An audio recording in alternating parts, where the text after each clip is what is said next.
Imagine this, it's 2010. David Tennant is standing in the TARDIS, tears in his eyes, and he says those 4 words that shattered the fandom. I don't want to go. But what if I told you he didn't have to? What if there was a world where David Tennant didn't leave after the end of time? A world where the BBC almost said yes to one more season, and Stephen Moffat, brand new showrunner, fresh off Blink, had a regeneration plan so heartbreaking, it would have rewritten Doctor Who history forever. And here's the kicker, that plan? It wasn't just emotional, it was dangerous. Because if it happened, it would have changed everything you think you know about regeneration. Here's what the headlines never told you. David Tennant wasn't just done after 2009. In fact, when Russell T Davies handed the keys to Stephen Moffat, there was a whisper, a late-night conversation, and an offer on the table. What if David stays for one more season? Think about it, Doctor Who was at its peak. Tennant was the face of the revival. Merch was flying off shelves. Records and the BBC? They weren't ready to let go. So why didn't it happen? Politics, pressure, and a man named Matt Smith waiting in the wings. But here's the part that keeps me up at night. If Tennant had stayed, Moffat had a regeneration idea so dark, so emotionally brutal, that the BBC said, not. Let's be real. David Tennant isn't just a doctor. For millions, he is the Doctor. The man who made Whovians cry, laugh, and believe that time and space could fit into a blue box. And even now, 15 years later, people still say, he left too soon. So when whispers of this alternate timeline leaked, that Tennant almost had one more season, the fandom lost its collective mind. Because this wasn't just a rumor. This came from Moffat himself. He admitted in interviews that he considered keeping Tennant for a while longer. And he even started planning his version of the 10th Doctor's exit. And let me tell you, it wasn't a farewell tour. It wasn't, I don't want to go. It was something far, far colder. I still remember watching The End of Time on Christmas Day, sitting there thinking, this is it. This is the goodbye that defines an era. And it did. But imagine if the next season opened with Tennant, smiling, joking, running down corridors, but slowly breaking apart, episode by episode, until that final moment that Moffat wrote at, the one that never made it to screen. If you think, I don't want to go, broke your heart, wait until you hear what could have replaced it. Because when I read this plan for the first time, I had to put my phone down and just breathe. Should Tennant have stayed for one more season? Would that have been a dream come true? Or would it have ruined the magic of his perfect exit? Comment below. Oni Mar, Season, if you wish Tennant had stayed, or PRFTGUODYE, if you think Russell nailed it. And while you're typing that, hit subscribe right now, because in the next part, I'm revealing the secret deal that almost locked Tennant in for another year, the BBC memo that killed it, and the regeneration twist that would have changed the rules of Doctor Who forever. Trust me, this isn't nostalgia. This is the truth they never wanted you to know. Picture this, late 2008. Russell T Davies is wrapping up The End of Time. David Tennant is halfway out the TARDIS doors. And Stephen Moffat, he's stepping in as the new showrunner. According to insiders, and yes, this has been confirmed in interviews, the BBC floated a wild idea. What if David stays on for one more year? It wasn't crazy. The 10th Doctor was a global phenomenon. The brand was unstoppable. Matt Smith was still an unknown name at this point. And Tennant? He didn't hate the idea. In fact, I thought about staying. I really did. It was tempting. But here's where it gets intense. Moffat didn't just say, sure, why not? He said, if Tennant stays, we do it my way. And my way is going to break people? Stephen Moffat has a reputation. He's the guy who gave us Blink. The guy who turned whispers into monsters. So when he says he wants to end a doctor's life in the most gut-wrenching way possible, believe him. Here's the concept he pitched behind closed doors. The 10th Doctor would stay on for Series 5.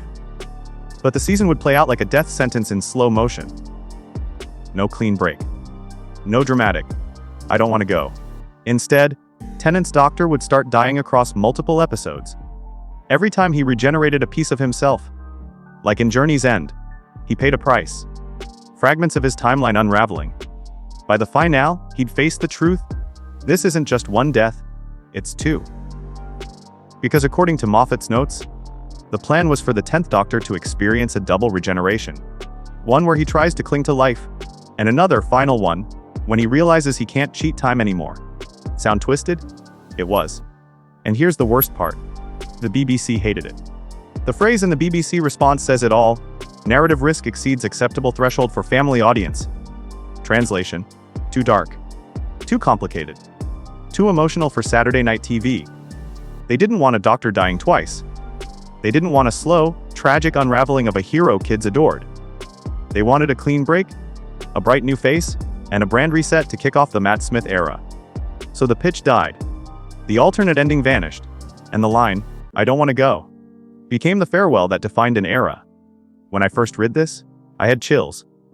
Because love or hate Moffat, you know he would have gone all in. This wouldn't have been just a regeneration. It would have been a Greek tragedy in a blue box. And honestly, part of me wishes we saw it. One last season with Tennant, but one that stripped the Doctor down to raw humanity. Afraid, desperate, and yet still running to save others even as his time ran out. But the BBC wasn't ready for that kind of pain. And maybe neither were we. What do you think? Would you have wanted to see this heartbreaking slow death for Tennant?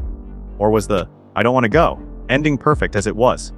Comment below, DOBLEDEH, if you wish Moffat's plan happened. Or PRFTEXIT, if you think Tennant left at the right time. Because in the next part, I'm revealing the most devastating detail of all. The actual dialogue from Tennant's unfilmed final scene. And trust me, if you thought his real goodbye hurt, this one will haunt you for days. You know how the 10th Doctor's actual exit ends? Bright light, "I don't want to go," a single tear in the tarred ice. It was poetic. It was safe. It was heartbreaking. But what if I told you the original line would have destroyed you? According to insiders. And yes, these words come straight from Moffat's early notes. Tennant's regeneration wasn't going to be a flash of gold. It was going to be slow, painful, almost quiet. The Doctor collapsed on the tarred ice floor, the walls humming like they're mourning him. He looks at the console, his hand trembling, and he whispers, not to the universe, not to a companion, but to himself, "I've run out of tomorrows." Let that sink in. Not, "I don't want to go." Not a plea. Just acceptance. Resignation. A man who's lived too long finally saying, "This is it." Then, and only then, he stands. Walks to the door. Opens it to the stars one last time. And as the light floods in, he says something so simple, it breaks me every time I read it. "Thank you for the days." Cut to white. Roll credits. Game over. Why didn't we see this? Because that's not Saturday night family TV. That's art, house existential dread, in a primetime slot. And the BBC wasn't about to let its golden boy go out in silence and stardust. They wanted fireworks. A reset button. A bright young face to bring in the kids. So they killed the idea. The memo was blunt, tone incompatible with target demographic. Maintain optimism. Translation: no tragic poetry in space, thanks. Give us tears, but make them marketable. If Moffat's plan happened, it wouldn't just have been a sad ending. It would have redefined regeneration forever. Because it wasn't flashy. It was quiet. Intimate. Almost human. Imagine every Doctor after Tennant measured against that moment. Imagine the fandom debates. The essays. The think pieces titled, "When the Doctor Finally Gave Up Running." Would the show have been too dark to survive? Or would it have become a legend? I'll be honest. Reading those words, "I've run out of tomorrows," it broke me. Because the Doctor has always been about hope. About finding one more chance, one more sunrise, one more adventure. To hear him say that, that's not just death. That's the death of hope. And maybe that's why it never happened. Because Doctor Who isn't built to end like that. It's built to endure. To change. To remind us that even when one story ends, another begins. Still, a part of me will always wonder, what if? Would you have wanted to see this? Would you trade? "I don't want to go." For, "I've run out of tomorrows." Drop your answer in the comments. T.O. Mom. Arables. If you think the original line would have been perfect. Or, stuck to we HGO. If Tennant's real farewell still reigns supreme. If this gave you chills, if you want more secrets, more lost scripts, more forbidden plans that almost changed the show forever, hit subscribe right now. Because in my next Biradakadababiem, I'm revealing the scrap Doctor Who movie pitch from 2011 and why it would have erased the entire timeline. Until then, I'm James Roxer. Stay curious, stay suspicious. And remember, in the wrong hands, even time runs out.